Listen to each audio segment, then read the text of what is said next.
Jesus, crying with a loud voice, said, Father, into thy hands I commend my spirit. I have been given the privilege of taking these words and telling you a story, my story, with those words as the beat of the witnessing. I feel that talking to you at the age of almost 22. Am I ready? Where in my life could something be as profound, as heavy as those words of Christ? I am reminded that at almost 22, I am almost 2/3 of the way to the age when Christ himself said this. And I am comforted by Paul's words to Timothy, let them not despise you because of your youth. And so I surrender my anxiety to God and continue. If those words, his last before his death, are the beat to this story, then what is the heart of the story? What is its theme? Death, dying, and grief? Surrender as an action, a choice, a hoping. Jesus, crying with a loud voice, said, Father, into thy hands I commend my spirit. Let me tell you about my brother. My elder brother, elder by 12 years, my mother's son, my half-brother, but I never thought too much of that distinction. He was simply my brother, Dominic. I won't leave you in suspense for too long. He died on the 3rd of April 2012, 3 years ago today. He was 31 years old. He had been sick for a while. What he had was chronic kidney disease, diagnosed very late into it, at its 5th stage.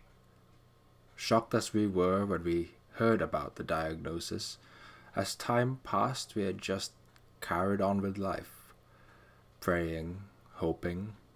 Mother and I kept up to date over here as he was home in the Philippines, receiving messages as his condition progressed, getting better, getting worse, quite level, etc. We knew it was unlikely for us to go and see him. We simply couldn't afford it. I wasn't around when the news arrived that he had died. I had spent the day at university. Mother was at home. I came home and, as you do, automatically I went in the door, made a few comments about my day, about the train ride home, so on and so forth, and finally I moved on, and how are you, Nai? And then she told me. There isn't really when I think about these things, I imagine there's the normal way, the correct way to react to this news. When this moment hits you, perhaps I should cry, perhaps I should have run to console her. I cannot imagine how it was for Mum. She'd held on to this knowledge for most of the day. Thankfully, she wasn't alone for long. She had the serendipitous company of a priest, who I imagine God sped there, for which I am thankful. Her son wasn't there, and her firstborn son was gone. And I, God, coming home as I did, unaware, not paying attention, in that moment of realization, the only thought I had was, I am such a moron. I should have known. I should have seen it in her eyes. I should have asked sooner. But this is how it's happened. It's all so improper. I was late to the news. Mother was mostly alone. We were both miles and miles away from Dominic, absent from his last days, absent at his death, and absent at his funeral. I don't know if I can say that my grief will be complete. Even if I'm able to see the ground in which his earthly remains lie and say a prayer there, maybe it will help. This began a complicated grief for me, but it was not the first. This was not the first grief in our family, the already small family I grew up with.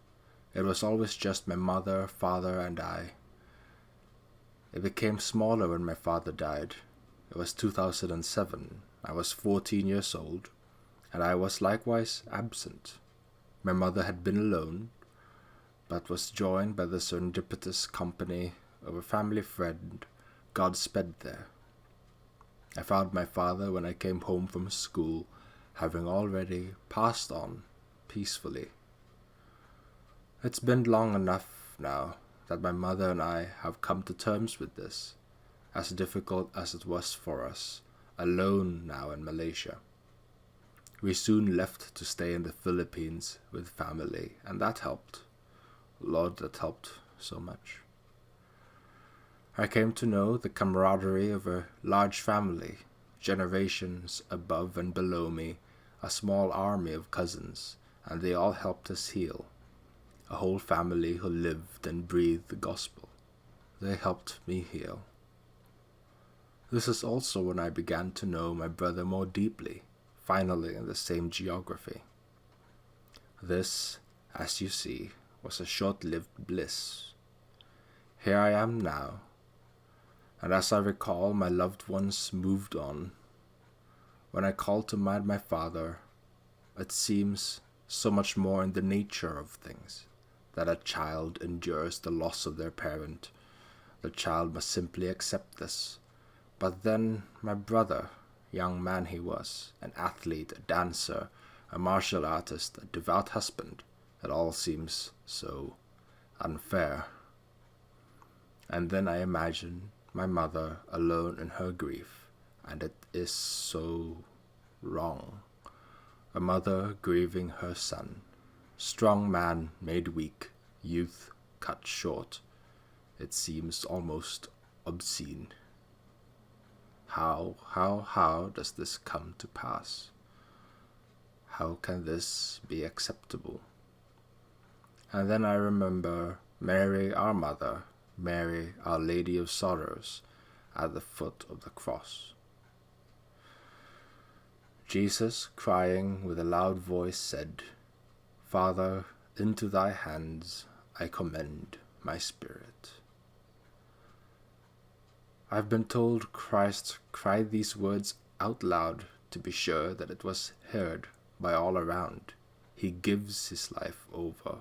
He chooses to do so. He lays down his life for his sheep. No one takes his life. He gives it willingly.